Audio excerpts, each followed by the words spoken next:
వచ్చే ఎలక్షన్లో అయినా ఎంపీపీ పదవి మీరు అందుకుంటారని చెప్పి ఈ సందర్భంగా అడ్వాన్స్డ్గా అభినందనలు తెలియజేస్తున్నాను. ప్రతి ఒక్కరిలో ఒక లక్ష్యం, ఒక కసి అనేది ఉండాలి. ఇప్పుడు ఫర్ ఎగ్జాంపుల్ ప్రధానమంత్రి మన దేశ ప్రథమ పౌరుడు ఒకప్పుడు మనలాగే సాధారణ వ్యక్తే, కానీ ఆయనలో ఉన్న నీతి, నిజాయితీ, నిబద్ధత ఈరోజు దేశానికి రారాజుగా మలిచింది. అంటే ఒక విషయం పట్ల అవగాహన, ఒక విషయం మీద మనకు కృషి, పట్టుదల అనేది ఉండాలని చెప్పి నేను సర్వగా తెలియజేస్తున్నాను. అదేవిధంగా సంఘం ఎందుకంటే ఈరోజు ఇంతకుముందే పెద్దలు చెప్పారు, మనకు కందుకూరుపల్లిలో ఒక వాట్సాప్ గ్రూప్ ద్వారా తనకు ఇబ్బంది జరిగితే 3 లక్షల అమౌంట్ పోగైంది. అంటే అదే స్థాయిలో మన మండలంలోనే కాదా 3 లక్షలు. కానీ ఎందుకు మనకు గ్రూప్ కానీ ఎందుకు 3 లక్షలు ఇచ్చేవాళ్ళు లేరు అమ్మడగూరు మండలంలో? నాకు తెలిసి కొన్ని 100 కోట్లు ఉండేవాళ్ళు ఉన్నారు అమ్మడగూరు మండలంలోనే, నాకు తెలిసినంత వరకు. కానీ డబ్బు ఉండి ఏం ప్రయోజనం, ఏం చేస్తారు? సాటి మనిషికి హెల్ప్ చేయలేనప్పుడు ఎంత డబ్బు ఉన్నా, ఎంత పలుకుబడి ఉన్నా ఉపయోగం లేదు. సహాయం చేయాలనుకున్నవానికి డబ్బు, పలుకుబడి అవసరం లేదు. కూడా కొంతమందికి మాట ద్వారా చేయొచ్చు, లేదు చేతి ద్వారా చేయొచ్చు. చేతి ద్వారా చేయాలనుకున్న వాళ్ళకి డబ్బే అవసరం, మాట ద్వారా చేయాలనుకున్న వాళ్ళకి డబ్బు అవసరం లే. కట్టి తీసుకొని నిలబడే కెపాసిటీ ఉంటుంది. మా వాడు ఉన్నాడు కదా నేను వస్తాను అటువంటి మనకి ఇబ్బంది వస్తాయి. కాబట్టి ప్రతి ఒక్కరూ మనది కులము, బలిజ కులం అంటే మనది. శ్రీకృష్ణదేవరాయల తర్వాత మనలో ఐక్యత లేకపోవడంతో అంత గొప్ప చక్రవర్తి తర్వాత మన కులంలో చక్రవర్తి రాలేదు. ఎందుకు రాలేదంటే ఐక్యత లేకపోవడము, ఈర్ష్య ద్వేషాలతో. నాకు తెలిసిన రాజకీయ అనుభవంలో మన రాష్ట్రంలో వంగవీటి మోహన్ రంగ్ అంటే ఇప్పటికీ ఆయన చనిపోయి ఇప్పటికీ దాదాపు 35 సంవత్సరాలు 38 సంవత్సరాలు అవుతుంది. ఎక్కడ చూసినా ఆయన పేరు వినిపిస్తుంది. ఎందుకు? ఆయన చేసిన పోరాటాలు, ఆయన చేసిన అభివృద్ధి, మాట సహాయం కానీ అట్లా ఉన్నాయి కాబట్టి ఆయన పేరుని ఈ పొద్దు తలుచుకుంటున్నాం. ఆ స్థాయిలో ఈ పొద్దు పవన్ కళ్యాణ్ గారు వచ్చారు ముందరికి. మన కులం పట్ల ఆయనకి లోపల చేయాలని ఉన్నా కానీ బయట ప్రపంచం ఏమనుకుంటుందో అనేసి లోపలే కుమిలిపోతూ ఆయన శక్తి కొద్దీ చేస్తున్నాడు. ఈ పొద్దు ఒక మేజర్ పంచాయతీకి 20,000, గ్రామస్థాయి చిన్న పంచాయతీ 10,000 చేసినాడంటే ముఖ్యంగా మన కులాన్ని దృష్టిలో పెట్టుకొని పవన్ కళ్యాణ్ గారు ఆ నిర్ణయం తీసుకున్నారు. ప్రతి ఒక్కరూ ఈ విషయాన్ని గుర్తుపెట్టుకోండి. ఎందుకంటే ఎక్కువ సర్పంచులు, ఎంపీటీసీలు రాష్ట్రంలో ఉండేది మన వాళ్ళే. ప్రతి పంచాయతీలో మన జిల్లాలో తక్కువ ఉండొచ్చు, కానీ వేరే జిల్లాలో లేకపోతే సర్పంచులు కానీ ఎంపీటీసీలు కానీ మన వాళ్ళే ఎక్కువ ఉన్నారు. కానీ ఫండ్ లేక, అభివృద్ధి ఆర్థికంగా లేకపోవడంతో వాళ్ళు పైకి రాలేకపోతున్నారు. పంచాయతీలు బాగుంటే మనము రాజకీయంగా ఎదగాలనుకున్నప్పుడు వేరే కులాన్ని కూడా కలుపుకొని పోవాల్సిందే. కానీ మన కులాన్ని ఫస్ట్ పెట్టుకొని వేరే కులాన్ని, మన కులం ఐక్యత సాధిస్తే మనం మళ్ళా వేరే కులాన్ని అడగచ్చు. మన కులంలో మనకు 10 ఓట్లు రాకపోతే వేరే కులం ఉండి ఎందుకు అడుగుతాం ఓట్లు? మీ కులం వస్తే మీరు ఓట్లు తెచ్చుకోండి అంటాడు అవతలాడు. దానికి సమాధానం ఉండదు మన దగ్గర.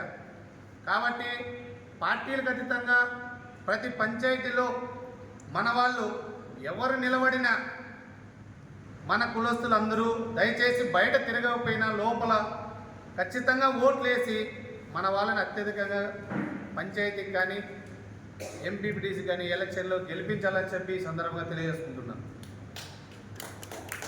అదేవిధంగా ప్రతి మండలంలో ఒక నినాదం కావాలి. మనం ఐక్యత సాధించాలంటే ఒక నినాదం కావాలి. ఆ నినాదమే జై శ్రీకృష్ణదేవరాయ. మనకున్నది ఏకైక నినాదం జై శ్రీకృష్ణదేవరాయ.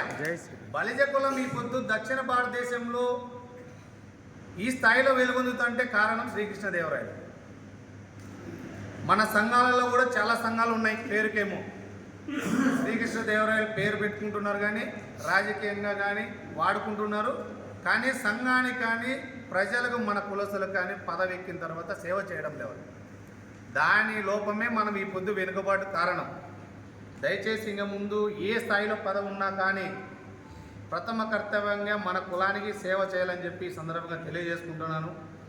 అదేవిధంగా ప్రతి గ్రామంలో ప్రతి మండలంలో కూడా కనీసం మండలానికి ఒకటైనా మనం శ్రీకృష్ణదేవరాయల విగ్రహం పెట్టాలని చెప్పి కూడా ఈ సందర్భంగా ప్రతి ఒక్కరిని కోరుకుంటున్నాను.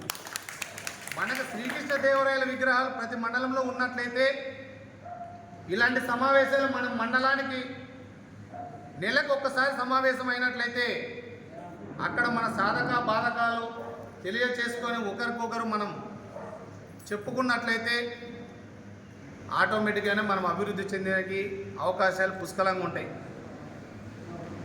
ఉపాధిలో కానీ విద్యలో కానీ నాకు తెలిసిందే అన్నీ ఉన్నాయని మనం అనుకోనికి లేదు.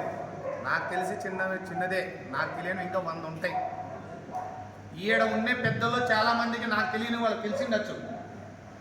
ఇక్కడ ఎవరికి మొహమాటం లేదు, పెద్ద చిన్న అనేది. సలహాలు ఎవరైనా ఇవ్వచ్చు. మంచి సలహాలు అయితే అందరూ పాటించాల్సిందే, నేను కూడా పాటించాల్సిందే, మీరు పాటించాల్సిందే. సలహా ముఖ్యము. మంచి సలహా అయితే అందరం పాటిద్దాం, తప్పేముంటుంది, ఏం తప్పు లేదు కదా. కాబట్టి చిన్నపిల్లల పెద్ద పిల్లల పెద్దోళ్ళు అనేది కాదు, మనం ప్రతి ఒక్కరి విషయం తెలుసుకోనికి ప్రయత్నించాలి.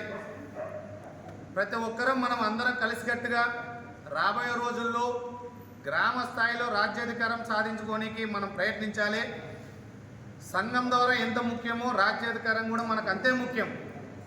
రాబోయే కాలంలో మనం రాష్ట్రంలో ఈ రోజుకి 30% మనం జనాభా ఉన్నాం, కానీ ఒక్కసారి కూడా మనం ముఖ్యమంత్రి కాలేకపోని కారణము మనలో ఉన్న ఈర్ష్యే, మనలో రాజకీయ పరిపక్వత లేకపోవడమే కారణం నేను భావిస్తున్నాను. ఈ రోజు వరకు వంగవీటి మోహన్ రంగా గారు బతికుంటే ముఖ్యమంత్రి అయిపోయేటోళ్ళు నాకు తెలిసినంత వరకు.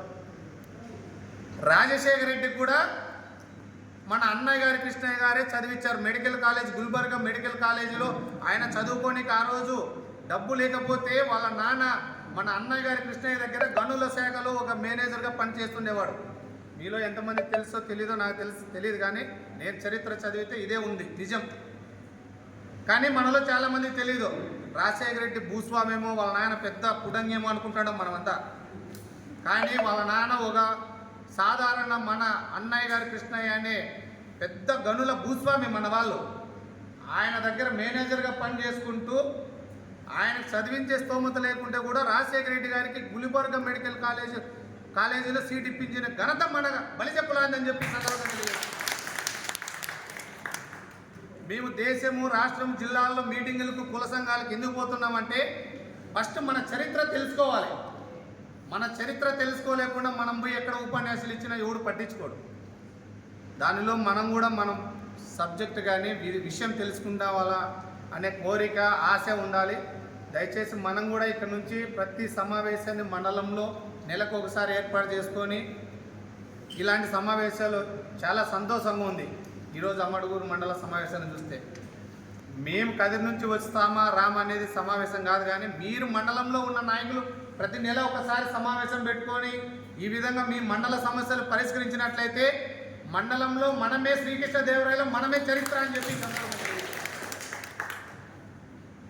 నాకు ఈ అవకాశాన్ని ఇచ్చినందుకు ఇక్కడ ఉన్న పెద్దలందరికీ పేరు పేరున అందరికీ హృదయపూర్వకంగా ధన్యవాదాలు తెలియజేసుకుంటూ సెలవు తీసుకుంటాను.